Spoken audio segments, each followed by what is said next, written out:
नमस्कार दोस्तों, आपका स्वागत है मेरा इस चैनल में जिसका नाम है मनी लेंस। मनी लेंस में बातें करते हैं शेयर मार्केट से जुड़े हुए खबरों के बारे में। तो चलिए शुरू करते हैं। सबसे पहले हम देखेंगे निफ्टी 50 का हाल, और आज के इस वीडियो में हम बात करेंगे कि बजाज हाउसिंग फाइनेंस क्या हुआ कि आज लगभग, यहाँ पे देखिए, लगभग 3 से 4% कितना गिरा है, 4% नीचे गिरा है। तो एक्चुअली में इसके पीछे कारण क्या है, इसको देखेंगे।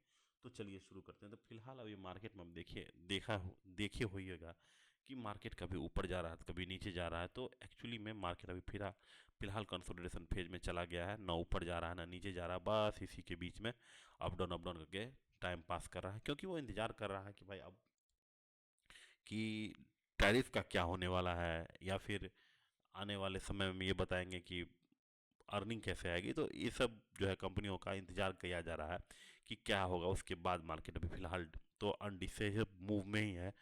मार्केट भी अभी सोच रहा है कि ऊपर जाए कि नीचे जाए, तो वो आगे आपको पता चलेगा समय के साथ। दूसरी बात ये है कि आप ये देखे होंगे कि आपका पोर्टफोलियो लगातार धीरे धीरे क्या हो रहा है, कम हो रहा है, क्योंकि ओवरऑल जो मार्केट में स्ट्रेंथ नहीं है। और जो स्ट्रेंथ है भी, वो जिसके स्टॉक्स अच्छे हैं या जो इसके फंडामेंटली स्ट्रांग थे, जैसे कि कल, आज ही देखिए होंगे कल, आ, कल जो है अपोलो हॉस्पिटल का रिजल्ट आया था। अपोलो हॉस्पिटल में काफ़ी अच्छा रिजल्ट आने के बाद आज देखिएगा 7 से 8% वो ऊपर गया।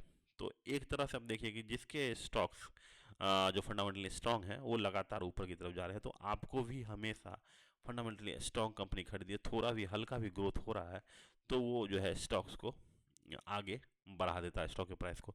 तो अब ये तो बात हो गई। और मार्केट जो है एक तरह से आपको, अभी का मार्केट एक तरह से देखिएगा तो आपका पेशेंस लेवल को भी टेस्ट कर रही है कि पेशेंस आपको कितना है। क्योंकि पैसा जो है पेशेंस के साथ आता है। ये नहीं कि फटाफट आप एफ एन ओ किए, ये किए, वो किए करके बड़े पैसा बना लिए। वो होता है, लेकिन आपका फुल पेशेंस टेस्ट होगा। आपके पोर्टफोलियो का पेशेंस टेस्ट होगा कि कितना देर तक आप होल्ड कर सकते हैं, कितना देर तक आप नागराज बन के उस स्टॉक पे जम सकते हैं। तो ये सब तो बात होगी इधर उधर की।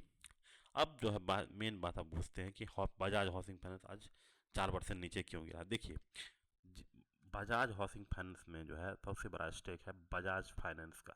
और बजाज फाइनेंस जो है अपना स्टेक इसमें बेचना चाहती है, इसीलिए जो है आज का स्टॉक नीचे गिरा था। देखिए, मेन बात यही है कि जो भी बड़े टिकट साइज की जो लोन बुक करते हैं, जो भी कंपनियां, जैसे होम फर्स्ट फाइनेंस हो गया, बजाज फाइनेंस हो गया, जो भी कंपनियां करती हैं 3 करोड़ 4 करोड़ से ऊपर की अगर टिकट साइज का अगर होम लोन देते हैं, तो अभी फ़िलहाल क्या है कि होम मार्केट में, यानी होम सेलिंग में, आपको 3 करोड़ 4 करोड़ से ज़्यादा के अच्छे अच्छे फ्लैट्स जो है अभी नहीं बिक रहे हैं।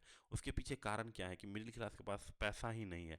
अगर मिडिल क्लास अगर 3 करोड़ 4 करोड़ का अगर फ्लैट ही खरीद लिया या घर ही खरीद लिया, तो वो उसको चुकाते चुकाते वो उसका रिटायरमेंट का एज आ जाएगा। और रिटायरमेंट के एज के बाद पता चलेगा कि हमारे पास बस एक यही घर बच गया जो हमारी कमाई का जमा पूंजी पूंजी है। तो एक्चुअली में क्या हो रहा है कि बजाज फाइनेंस भी अब समझ रहा है कि भाई बजाज हाउसिंग सेक्टर में अभी आने वाले समय में अभी फिलहाल ग्रोथ नहीं है, जिसके कारण क्या कर रहे हैं वो अपना धीरे धीरे करके स्टेक जो है बजाज फाइनेंस का, वो इसमें बजाज हाउसिंग फाइनेंस में नीचे मतलब खसका रहे हैं। और सबसे बड़ी बात है कि आज जो 4% गिरा है, तो क्या आपको लगता है कि बजाज हाउसिंग फाइनेंस अब अब अच्छी जोन पे आ गया है जिससे आप ये खरीद सके। देखिए, जितने भी हाउसिंग फाइनेंस हैं, तो तीन तीन प्राइस टू बुक पे आने के बाद बहुत ही अच्छा हो जाता है। लगभग दो, तो समझिए दो अगर प्राइस टू बुक आ गया तो मतलब समझिए कि एफडी का रिजल्ट रिटर्न देगा। अगर 3 आ गया तो एफडी से ज़्यादा होगा। तो एक्चुअली में मिनिमम मेरे हिसाब से अगर तीन तीन के पास आता है तो एक बार आप देख सकते हैं। देखिए, मैं कोई से भी रजिस्टर्ड इंसान हूँ नहीं। अगर इस चैनल पे जो दिखाए गए स्टॉक सिर्फ इंटरटेनमेंट पर्पस के लिए बताया जा रहा है। यहाँ पे कोई बाय और सेल रिकमेंडेशन नहीं हो रहा है। यहाँ पे अगर 3 के आसपास आता है तो अपने सबसे नीचे प्राइस टू बुक पे वो पहुँच जाएगा। और फिर उसके बाद अगर सरकार बनी, अच्छा हुआ, तो देखते हैं कि हाउसिंग सेक्टर में कुछ नया फ्लेवर के साथ आता है। लेकिन फिलहाल अभी जो है हमारे देश का जीडीपी भी खराब चल रहा है। और दूसरा है कि लोगों के पास उतना पैसा भी नहीं है कि लोन लेके भी हाउसिंग अपना हाउस बना सके। तो सबसे बड़ी बात यह है कि बड़ी टिकट साइज की जो कंपनियां हैं जो हाउसिंग फाइनेंस देती है, जैसे बजाज हाउसिंग हो गया या फिर जितने भी बड़े टिकट यानी 3 करोड़ 4 करोड़ तक का अगर हाउसिंग लोन दे रहा है, तो ऐसी कंपनियों को फिलहाल अभी अवॉइड करने का समय आ गया, क्योंकि छोटे टिकट साइज का जो जितने भी यानी 10 लाख 20 लाख का जितना होम लोन्स है वो सब जो है वो सब, क्योंकि वो मिडिल टियर 2 टियर 3 सिटी के कंज्यूमर के लिए हैं, तो ये सब चल सकते हैं। लेकिन बड़े टिकट साइज में अभी फिलहाल स्लो डाउन चल रहा है, तो आप लोगों को सतर्क रहने की ज़रूरत है। अगर मेरा ये वीडियो आपको अच्छा लगा तो चैनल को जरूर से लाइक कर दीजिएगा, प्लीज़ शेयर और सब्सक्राइब भी कर दीजिएगा। Thank you, have a nice day.